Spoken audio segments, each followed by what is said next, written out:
जैसा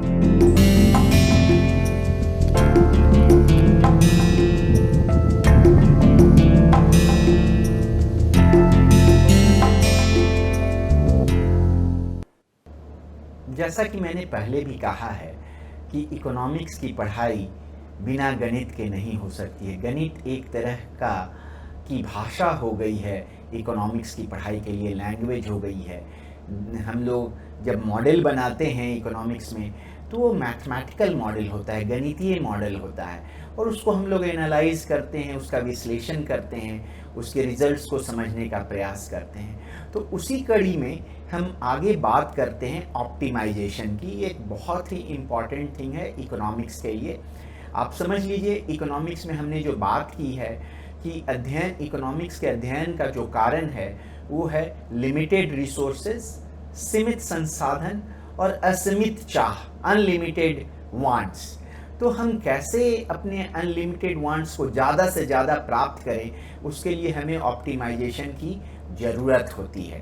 तो उसी कड़ी में आइए हम ऑप्टिमाइजेशन को समझते हैं।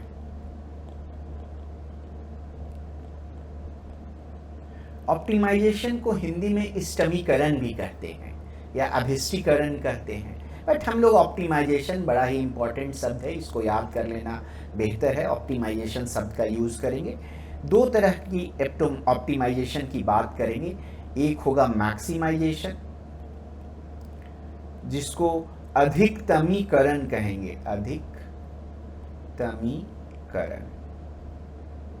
अधिकतमीकरण कहेंगे। और दूसरा जो है वो मिनिमाइजेशन होगा, मिनिमाइजेशन। उसको हम लोग लघु मतलब छोटा होता है, लघुतमीकरण कहेंगे। ऐसी ये जो टेक्निकल टर्म्स हैं उसको हम इंग्लिश में भी याद रखें तो अच्छा रहेगा, है ना। सो हम आइए ऑप्टिमाइजेशन में करते क्या है, तो हम एक जो गणितीय फलन, जो मैथमेटिकल फंक्शन है, उसके वैल्यू को, उसके मान को अधिकतम और न्यूनतम प्राप्त करने की चेष्टा करते हैं। तो एक हम लोग बड़ा ही सिंपल सा एग्जांपल ले लें कि y is equal to f x है, और ये ऐसा है, x जब 0 है y 10 है, x जब 1 है y 12 है, x जब 2 है तो ये 14 है, 3 है तो 16 है, 4 है तो 12 है, 5 है तो 8 है, यहाँ पे 6 है तो यहाँ पे 10 है, और 7 है तो यहाँ पे 32 है। तो अगर ये ऐसे वैल्यू ले लें और हम चाहते हैं कि इस फंक्शन का, गणितीय फलन का ज़्यादा से ज़्यादा वैल्यू प्राप्त करें, तो हम इन सब नंबरों को कंपेयर कर सकते हैं। अगर देखें तो 32 सबसे ज़्यादा है, तो ये फलन जो है इसका मैक्सिमम वैल्यू 32 आता है। ठीक है, y is equal to 32 at x is equal to 7, 7 होता है तो ये आता है। और कहाँ पे मिनिमम वैल्यू है, देखें मिनिमम वैल्यू यहाँ पे 8 है, y is equal to 8 at x is equal to 5। तो इस क्रिया के द्वारा हमने यहाँ अधिकतमीकरण कर दिया और महत्तमीकरण कर दिया, और यहाँ पे हमने लघुतमीकरण कर दिया। तो लेकिन बहुत बारी ऐसी होती है कि हमें फंक्शन का वैल्यू अलग अलग x पे नहीं पता होता है, हमें एक फॉर्म लिखा हुआ होता है। जैसे हमारे पास y is equal to 5x square 20x minus 17 है ना, और इसका हमें लघुतमीकरण करना है, महत्तमीकरण करना है। तो दो तरीकों से हम लोग करने का प्रयास करेंगे कि कैसे इसका लघुतमीकरण किया जाए, कैसे महत्तमीकरण किया जाए। अगर हम ध्यान दें तो अगर हम ये 5 कॉमन ले लें तो इसको लिख सकते हैं x square plus 4x minus 17। और अगर इस पे ध्यान दें, अगर आप सोचेंगे तो x स्क्वायर प्लस 4x जो है, x square plus 4x plus 4 से आ रहा है। इसकी क्या उपयोगिता है, क्योंकि इसको हम लोग x प्लस 2 स्क्वायर लिख सकते हैं। तो x स्क्वायर प्लस 4x को हम लोग x square plus 4x plus 4 minus 4 लिख सकते हैं। इसको हम लोग अलग कर लें तो इसको हम लोग लिख सकते हैं x स्क्वायर 4x प्लस 4 और 5 मल्टीप्लाइड बाई 4, ये हो गया -20, और ये हो गया -17। अगर हम प्लस कर लें तो ज़्यादा आसान हो जाएगा चित्र में दिखाने के लिए। गणित में कोई फ़र्क नहीं पड़ेगा, लेकिन चित्र में, रेखा चित्र में दिखाना इसे ज़्यादा आसान हो जाएगा, कम स्पेस में हो जाएगा, इसीलिए मैंने इसको प्लस कर लिया है। तो इसको हम लोग लिख सकते हैं x + 2² माइनस, ये 20 माइनस है और 17 प्लस है, तो ये -3 हो गया। सो हमें ये फंक्शन फॉर्म मिल रहा है। अब यहाँ से हम समझ सकते हैं बड़ा आसानी से, चूँकि x + 2² है तो इसका वैल्यू कभी भी 0 से कम नहीं होगा।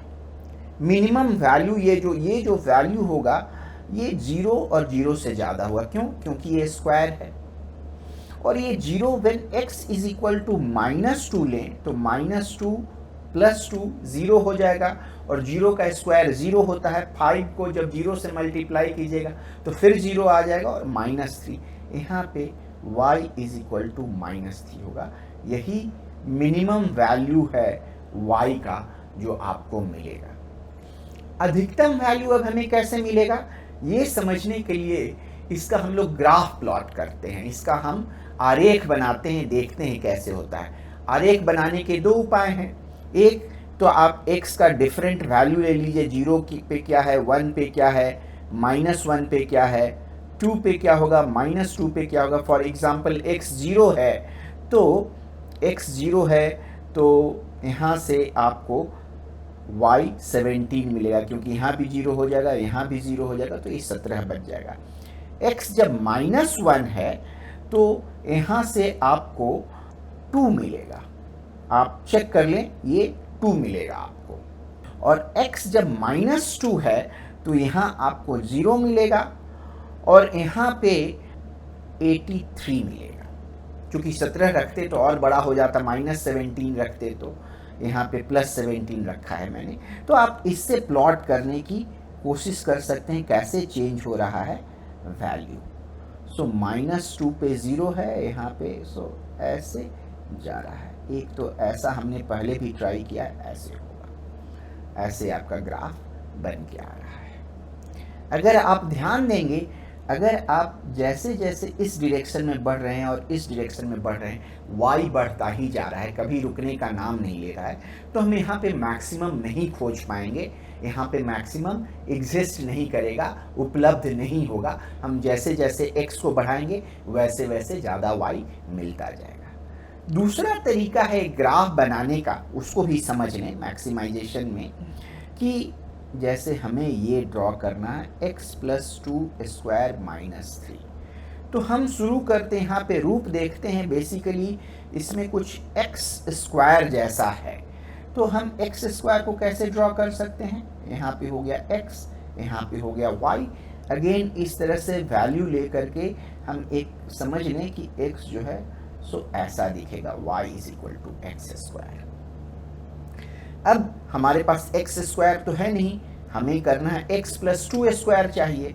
तो x + 2² में क्या हो रहा है, बेसिकली x जो है ये पूरा ग्राफ इधर अगर +2 है तो इस डायरेक्शन में और -2 है तो इस डायरेक्शन में ग्राफ शिफ्ट कर जाएगा। तो अगर हम यहाँ पे x रखें और यहाँ पे हम x + 2² y पे प्लॉट करना चाहें तो ये वही ग्राफ हमें शिफ्ट हो जाएगा 2 इकाई बाईं तरफ। तो ऐसे हमें मिल गया x + 2²। बट हमें x + 2² भी नहीं चाहिए, हमें y = 5x + 2² चाहिए पहले। तो अगर हम 5 से गुना कर दें तो यहाँ पे गुना करने से शेप में कोई फर्क नहीं पड़ेगा। वैल्यू अर्लियर जो वैल्यू यहाँ पे है 4, अब 5 से गुना करने पे ये 20 हो जाएगा। तो हमारा जो ये जो है सो 20 हो जाएगा, शेप वैसे के वैसे ही रहेगा। अब हम क्या कर रहे हैं कि हमें चाहिए y = 5x + 2² -3 चाहिए। तो जैसे हमने यहाँ x के साथ होने में बाएं डायरेक्शन में 2 शिफ्ट कर दिया था, अगर इसको हम ऐसे भी लिख सकते हैं y + 3 5x + 2²। यहाँ पे +3 है तो हम पूरे ग्राफ को 3 इकाई नीचे शिफ्ट कर देंगे। तो हमने ये जो ग्राफ लिया उसको 3 इकाई नीचे ले जाएंगे। तो जब हम 3 इकाई नीचे ले जाएंगे तो हमें ऐसा ग्राफ मिल जाएगा। 20 अगर 3 इकाई नीचे जाता है तो यहाँ पे 17 बच जाता है आपको, और ये ग्राफ हो जाएगा, है ना। ये तो ग्राफ की बात हो गई। आपको ग्राफ की भी पिछले वीडियो में भी हमने रेखा चित्र की बात की थी, तो ग्राफ बनाना हमें आना चाहिए, ये बड़ा हेल्प करता है। अब आइए हम आगे बढ़ते हैं, ग्राफ के माध्यम से मैक्सिमाइजेशन और मिनिमाइजेशन की खोज करते हैं। तो एक हम मोर कॉम्प्लिकेटेड फंक्शन लेते हैं जिसका ग्राफ हमें कुछ ऐसा दिखता है।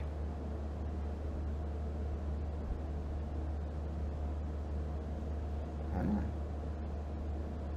ऐसा दिखता है। अगर ये देखें तो हमारे इंटरेस्ट का पॉइंट है, जो एंड पॉइंट होता है वो हमारे इंटरेस्ट का पॉइंट होता है, उसको क्रिटिकल पॉइंट कहते हैं। ये पॉइंट देखें, ये पॉइंट देखें, ये पॉइंट देखें, ये पॉइंट को देखें, इस पॉइंट को देखें, इस पॉइंट को देखें। ये जो पॉइंट्स मैंने बनाए हैं इसमें क्या विशेषता है? ये विशेषता इस पॉइंट में कि कम से कम आसपास के क्षेत्रों में ये सबसे ऊंचा है, सबसे ज़्यादा वैल्यू लिए हुए है, और ये जो पॉइंट है आसपास के क्षेत्रों में सबसे कम वैल्यू लिए हुए हैं। तो हम कह सकते हैं कि ये सबसे ज़्यादा तो नहीं है, लेकिन लोकली अपने नेबर, अपने आसपास में सबसे ज़्यादा है, तो लोकल मैक्सिमम है, मैक्सिमम। और उसी तरह से ये लोकल मिनिमम है, ये लोकल मैक्सिमम है, और उसी तरह सारे बिंदुओं को हम चेक कर सकते हैं। तो हम क्या ले रहे हैं? एंड पॉइंट्स को ले रहे हैं, जहाँ से शुरू हुआ है और जहाँ खत्म हो रहा है, and as well as local maximum and local minimum को ले रहे हैं। क्या हो रहा है, जैसे जैसे हम इस डायरेक्शन में यहाँ पे बढ़ रहे हैं, यहाँ पे ध्यान देंगे, यहाँ पे बढ़ रहे हैं, फंक्शन का वैल्यू बढ़ रहा है। जैसे ही यहाँ पे आते हैं क्या होता है, वहाँ पे फंक्शन थोड़ी देर के लिए फ्लैट हो जाता है, समानांतर हो जाता है क्षैतिज अक्ष के, मतलब वहाँ पे फंक्शन का वैल्यू बढ़ना बंद हो जाता है। अगर आप ऐसे लें, एक दूसरा ग्राफ ले लें, अगर इस तरह से बढ़ जा रहे हैं इस डायरेक्शन में, तो फंक्शन का वैल्यू बढ़ रहा है, और अगर फंक्शन का वैल्यू बढ़ रहा है तो यहाँ से हमें स्लोप क्या है, ढलान क्या है, ऊपर की तरफ है, धनात्मक पॉजिटिव स्लोप है। तो जैसे ही पॉजिटिव स्लोप अगर हमें दिखेगा तो हम बाएं डायरेक्शन से दाएं डायरेक्शन की तरफ जाएंगे, तो फंक्शन का वैल्यू बढ़ता हुआ होगा। अगर जैसे यहाँ पे हम ले लें, इस जगह पे ले लें, यहाँ पे ढलान नीचे की तरफ है, निगेटिव स्लोप है, यहाँ पे क्या होगा, हम बाएं से दाएं जाएंगे तो फंक्शन का वैल्यू घटेगा। तो बड़ी ही समझने वाली बात है कि लोकल मैक्सिमा होने के लिए क्या ज़रूरत है कि वहाँ पे फंक्शन बढ़ना बंद कर दे और घटे भी नहीं। सो यहाँ पे आकर क्या हो रहा है, स्लोप जो है सो ज़ीरो हो जा रहा है, स्लोप जो है इज इक्वल टू ज़ीरो। उसी तरह से इधर घटता हुआ जा रहा है, अगर घटता हुआ रहता तो और हम नीचे चले आते, यहाँ पे घटना बंद हो रहा है और यहाँ पे बढ़ने लग रहा है, तो यहाँ पे भी स्लोप, ढलान जो है सो ज़ीरो है। सो हम देख रहे हैं कि लोकल मैक्सिमा, लोकल मिनिमा पे हर जगह नहीं, यहाँ पे भी हो सकता है। यहाँ अगर ये बिंदु हमारा ऐसा भी हो सकता था, इसको हम आगे बढ़ा के ऐसा भी कर दें, तो यहाँ तो मैक्सिमा है, लोकल मैक्सिमा, लेकिन वो क्या है, एंड पॉइंट है, लास्ट का पॉइंट है। अगर बीच वाले जगह में हो रहा है तो स्लोप निश्चयतः ही वहाँ पे मैक्सिमा या मिनिमा के लिए जीरो होने की ज़रूरत है। तो हमें स्लोप निकालना आना चाहिए, स्लोप जो है सो निगेटिव या कहाँ पे जीरो हो रहा है। तो हम कैसे स्लोप निकालते हैं, कुछ फंक्शन ले लें, ये हम पहले ही देख चुके हैं कि mx प्लस सी है, तो m जीरो होना चाहिए, m जीरो हो जाएगा तो y इज इक्वल टू सी, एक कांस्टेंट फंक्शन है जो कि बदल नहीं रहा है, तो m जीरो होने से वो स्लोप जीरो हो जाएगा। अगर y is equal to 3x plus 4 है तो ये क्या है, पॉजिटिव है, जैसे जैसे x बढ़ेगा y का वैल्यू बढ़ता रहेगा, है ना, ये हम पहले भी बात कर चुके हैं, ठीक है। तो इसमें कभी स्लोप जीरो नहीं होने वाला है इस पर्टिकुलर इंस्टेंस में। थोड़ा हम आगे बढ़ें, y इज इक्वल टू हम x स्क्वायर ले लें, तो हम स्लोप हमें निकालना है, हमारा कर्व कैसा है, और हम ये चीज़ों को फिर एक बार आपको और बताएंगे, ये काफ़ी इम्पॉर्टेंट है। इस कर्व में कैसे स्लोप निकालेंगे जो कि रैखिक नहीं है, लीनियर नहीं है। 2 पॉइंट ले लेंगे, लेट से ये पॉइंट x है और ये point x plus delta x है। तो इसको अगर हम ले लें त्रिभुज की तरह, यहाँ पे हमें x आ रहा है, यहाँ पे हमें x प्लस डेल्टा x आ रहा है। तो ये जो डिस्टेंस है डेफिनेटली डेल्टा x का है, क्योंकि x घट जाएगा तो डेल्टा x बचेगा। ये क्या है? ये है आपको x plus delta x square, और ये क्या है? ये वाला बिंदु, ये है x स्क्वायर। तो ये जो लेंथ मिलेगा वो आपको होगा x plus delta x square minus x square.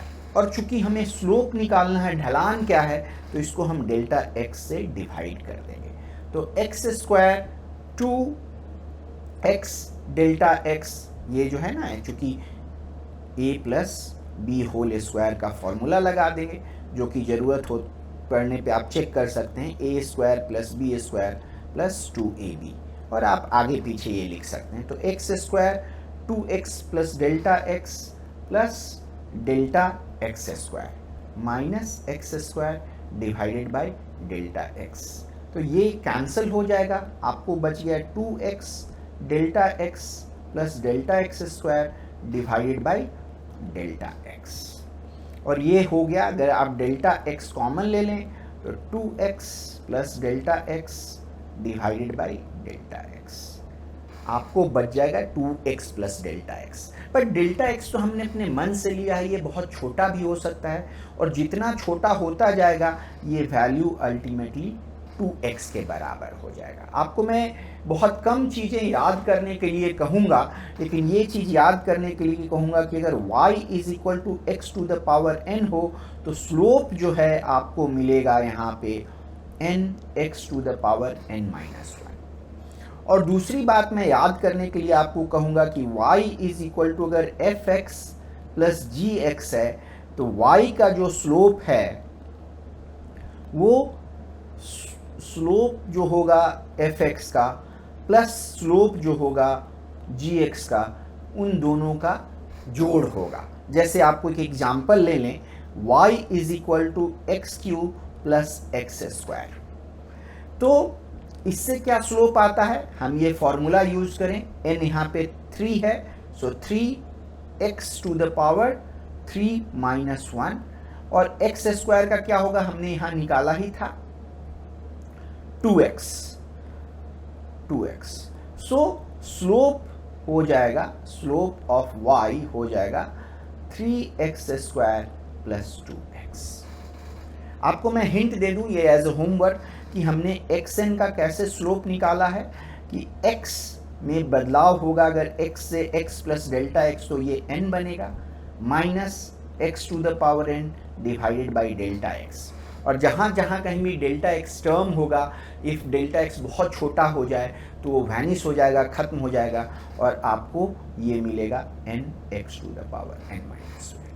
तो ये काफ़ी ज़रूरी है, इसको हम अच्छी तरह से समझें, और इसी तरह से बीच बीच में हम मैथ्स के पास आते रहेंगे, कॉन्सेप्ट्स को समझते रहेंगे।